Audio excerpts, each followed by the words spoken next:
let's take a look at this article I have over here too, because I want to stay focused on this whole Russia situation, right? So last weekend in Moscow, there was a terrorist attack. They rounded up all the the shooters, the four shooters. Over 130 people died, hundreds more injured. It was in a Moscow music hall of sorts. Um, it was really, really scary. And a lot of people don't understand this. If you're listening to Scott Ritter and what he's talking about is they let these gunmen drive a little bit and go where they wanted to go. They followed them. In other words, they didn't grab them right away because they were listening to who they were speaking to, who they were talking to. And it appears to me, and from what all the information I heard, is that they know. They know who they were talking to and what they were saying. So Putin vows revenge for the bloodbath Moscow attack, points finger at help from Ukraine as 11 terrorists are captured. Now, let me just say this. I said this before. I'll say this again. As the Ukrainians go, so goes the United States. Anybody who knows anything about anything, right, knows what happened in 2014, that at that point, Ukraine ceased from being a sovereign state. It became the proxy of the United States, which wanted a war with Russia, even if it wanted to bleed them financially. Either way, we understood what was going on, that they were doing our dirty work. And we've been doing this for quite some time. We put missiles all along the Baltic countries, pointed at Russia. We haven't slowed down whatsoever when it comes to expanding NATO. What are your thoughts on what's going on? How dangerous is this that we're playing? Because I think a lot of people think, there'll never be an attack on United States soil, right? I mean, F around and find out, Don. I mean, are we not playing with fire over here? I mean, we're playing actual Russian roulette over here with the Russians. Go ahead. Yeah. Well, first of all, something that most people do not know, but that is very, very important, because this is the soil in which all of these things that are going on right now takes place. Since January and up for another 2 months, up until May of this year, NATO, the U.S. basically, with the NATO partners, have been conducting the largest military exercise since the end of the Cold War in and around Russia, in Europe. Around Russia, in Europe and Asia, particularly in Europe, called Steadfast Defender 24. By the numbers, they are, let's see, the exercise timeline is into two overlapping parts. Part one focuses on transatlantic reinforcement, that is, the strategic deployment of North American, meaning U.S. and Canadian forces, across the Atlantic to continental Europe. And this has already been played. In other words, we're placing our resources in Europe to fight a war in Europe. And they're there now. And then part two focuses on multi-domain exercises across Europe, demonstrating NATO, national, and multinational military capabilities, and testing rapid deployment of troops and equipment across borders within the alliance. So they are positioning themselves with everything and with capability and depth on the continent for some flashpoint wherein suddenly there's an aggressive overt war between NATO and Russia. In other words, really where there would be an invasion of Russia by NATO. That's the context for this. Today, there was a report in RT, the Russian international news agency based in Moscow, about a pair of B-1 bombers that were intercepted by Russian fighters over the Barents Sea, which is sort of in the area between North America and Russia in the Arctic. And this is an unusual occurrence nowadays. You have had outright condemnation and of basically a challenge to the political legitimacy of Russia's government by the United States in the way that they've described the elections there over the last month, I would say.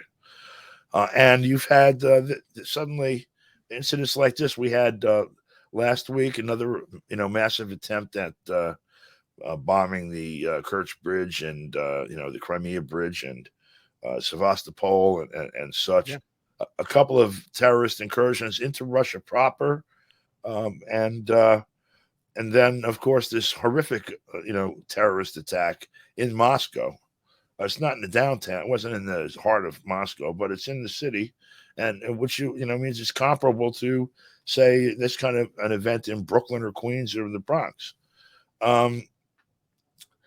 President Putin has promised that whoever is responsible is going to find justice delivered, and the mood of the people. See, the timing for this, right after this election, we have an opportunity to see, like, after NATO's moving up to the border, the coup in Ukraine, the various attempts to make war with Russia, Georgia, and different points, Azerbaijan, Armenia, etc. And finally, the very firm response of Russia at the beginning of last year in Ukraine. It was theoretical what kind of support the people had in Russia for the way that Putin was handling that and the economy as it's been under sanction, and the overall governance of the country, including the fact that he had been in for several terms already. And so, with in essence a referendum on that question, he came out with more than 3/4 of the eligible voters voting. And he got more than 87% of that vote, which is, by comparison, the 2020 presidential election in the United States had the highest turnout of any since Jack Kennedy, 1960, certainly in this century. And that was at 63%. And no one has had anything greater than 50-something percent of the popular vote. So he has a mandate from the people there to do what he's been doing, only do even more of it. I spoke to a lot of people in Moscow and in Krasnoyarsk, where I was in Siberia. It's a city of 2 million people before you left. It's a very important city and a modern one, too. The only complaints I heard about President Putin's administration of these things that we're talking about is that some people said they wished he had gone into Ukraine earlier. Yeah. So now you have this mandate, basically, and then you have this tremendous insult to the people of Russia. You go into their home and start killing them. He promised a firm response. He's actually going to be obligated to deliver it politically. And now we're finding, as they unravel what happened, I mean, it seemed likely anyway, but they're going to find evidence, I'm sure. Whether it becomes public or not is another matter, but they're going to find evidence that this thing was engineered by some agent of the U.S.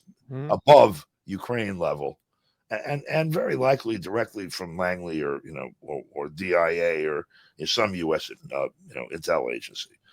And that's going to present a problem that's almost existential facially, which is that, does Russia take this one on the chin, which leaves Putin politically open to, domestic criticism and maybe even valid domestic criticism? Or does he do what's appropriate, what anyone else would do in that situation, and strike against, first try subpoenaing the people from Langley, drag them to court or whatever, and when the U.S. refuses to do it, to find other means. I don't know what to do. Well, here's the question then. Here's the question. Yeah. Should Americans be afraid of an attack on U.S. soil? Have we gone too far? I know people can't fathom the whole situation. And I don't know if it's true, but I did see a tweet out there a while ago, and it showed, like, when somebody said it was released on Russian state TV or it was on a Russian website, that they were showing an animated nuclear bomb attack on New York and other major cities. I can't confirm or deny whether it was right or not, but I mean, F around and find out, Don. I mean, how far? I mean, Well, look, number one, should they be afraid? And number two, in your opinion, do the elites or the ruling class or the Malthusiast out there, is this what they want in the end of the day? I mean, surely they must think to themselves like, okay, they're gonna have to respond, and we'll be all dragged into World War III. And it's been said before, World War III will be fought with nuclear weapons, but World War IV, that will be fought with sticks and stones, my friend. yes, Right? So that's back to the old question over here. Should Americans be afraid of attack on U.S. soil? Well, first of all, let's be clear about a few things. I mean, honestly, I'm not privy to the strategic mindset of Russia or China or anyone else that looks at having to deal with the U.S. in a military capacity as just a reality.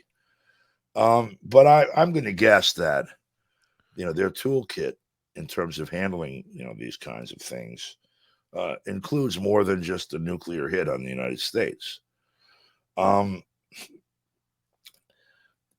is after that? Well, complete annihilation. Look, so let's say that you've stepped outside the line. The U.S. has stepped. I'm going to say it. And so I'm Russia saying the U.S. has stepped outside the bounds of acceptable behavior, and I'm going to punish you for it. So maybe one thing that you do is you send a terror squad into New York and blow some shit up there. I don't think that's what will happen. What I might do instead is sit down with my new friends, Iran and Saudi Arabia and Venezuela, and decide nobody else is getting any oil anymore. And I might start, swinging that appendage, in a variety of ways in the economic sphere where we do have clout. China just says, you know what? Nothing that rolls off our factories anymore goes to the United States or West Europe. By the way, anybody want to buy these little pieces of paper with those funny little American president faces on them? I mean, there are things that can be done that will cause great pain to the elite here.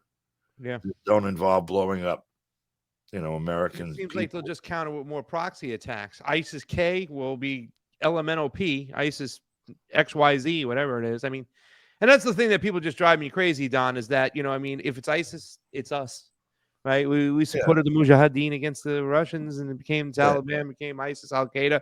We've, done this for quite some time. Even Hillary Clinton admitted to that. I mean, so it just seems if they try to economically squeeze us, we'll just more proxy attacks on their citizens. I mean, at what point, right? So the next proxy attack, maybe you send a single hypersonic missile to drop like 10 miles outside Chicago. Mm-hmm. So you guys really want to play this game? I mean, there's a lot of ways to play this. And the Russians are, most of the chess grandmasters are from Russia, right? That's true. So, I don't know. The people that seem to be running U.S. foreign policy, that's the biggest fear I have right now, by the way. It's what? Excuse me. It's okay. Someone is running this war program, with Russia and China. As they're accumulating funding in Congress, for example, they're talking about we need money for Israel, we need money for Ukraine, and we need money for Taiwan. They recognize whoever's doing this, that war is going to be us against them being Russia, China, and whoever the hell else is thrown in with them over there. Because this is the threat to their hegemony. This is the sword in the heart, the stone heart of their hegemony, actually. And so it's obviously not Joe Biden. If you were having like a mud pie bake-off or something out back with your great-granddaughter and some of her friends, maybe the Easter Bunny drops by, Joe Biden's all in. Strategic planning of global war, I don't think Joe Biden is anywhere near that room. But the point is that he's the elected president, And that planning and that op is going on. Mm-hmm. And none of us have a clue who's actually doing it and how they got there and by what authority. And that is more troubling to me than the possibility that somebody's going to get a nuclear bomb dropped on their head, as troubling as that may be. Yeah. Because that condition paves the way for an awful lot of nuclear bombs. Yeah. Yeah. Something I wanted to take a look at really quickly. Margarita Simeone. Jamie, go ahead and take a gander. See if you can play this. If you can, I'll play it on my end. But she was asked a question by a BBC journalist today. Quite, it seems like there's going to be a new attitude out there. It's like, all right, we're done trying to play with you, whatnot. And Tucker said that he thought that Putin was upset and hurt because he's been rejected by the United States. Fiorella totally disagrees. Like, no, I think it's, he might have been hurt at one point and he might have been upset because he did try to make that, that relationship, build that relationship with the United States and had mud thrown in his face. At this point, I think he's done with that too as well. I kind of agree with Fiorella that he ain't hurt no more, but he's very smart, very strategic, and understands the United States and what they're trying to do. And he's not going to play that game anymore. And like you said, one of the criticisms that Putin had with the people who just voted him is he waited too long to get involved with the Ukrainian situation. I mean, Yanukovych, as he was fleeing, is like, hey, dog, you're going to have to get involved. They done got Nazis over there that are going to control the military, and they will fire on their own citizens in the Donbass. And people felt he was dragging his feet. He tried Minsk 1, didn't work. Tried Minsk 2, didn't work. F around and find out. I'm looking at what's happened since. I mean, it's very difficult. It's very easy to say this is what I should do, in schoolyard terms, smack the bully in the mug and all of that.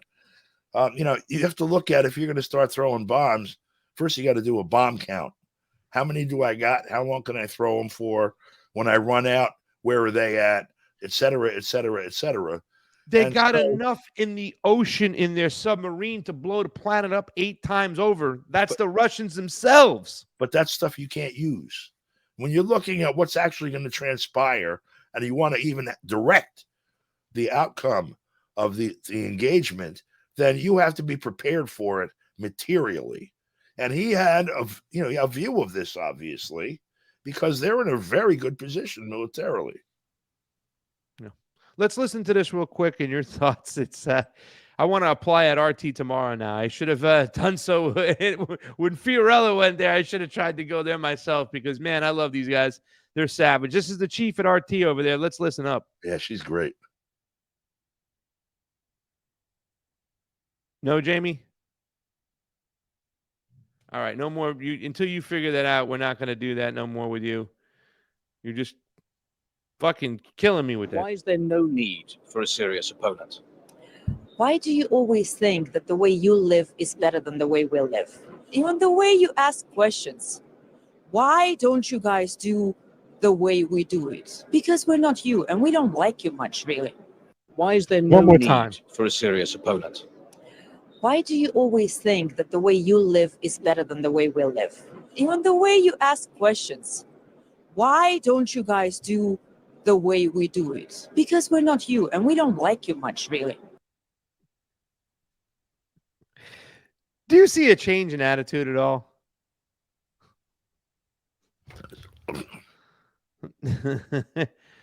Yeah, I guess so. He's coughing up over there, ladies and gentlemen. He's she got to him. See what happens now? Sorry about this. Allergies killing me We're today. screwed. We've got like a pollen count off the tree pollen off the charts. Yeah, you also got geoengineering and GMOs flying around everywhere over there. You were just in Russia where you get good, clean food and no geoengineering. Ooh, yeah. I had caviar and vodka and all kinds of good stuff. I've never had Russian caviar. I'm a foodie, man. and I never had it, man. You ain't lived. That's the joint. Yeah. So, she's great, Marguerite. She's fantastic. I love that. She's like, we're not you, and we don't really like you very much. I'm with her. I don't like that dude either, and I don't like BBC, and I don't like most of the assholes that are running our country either. Yeah.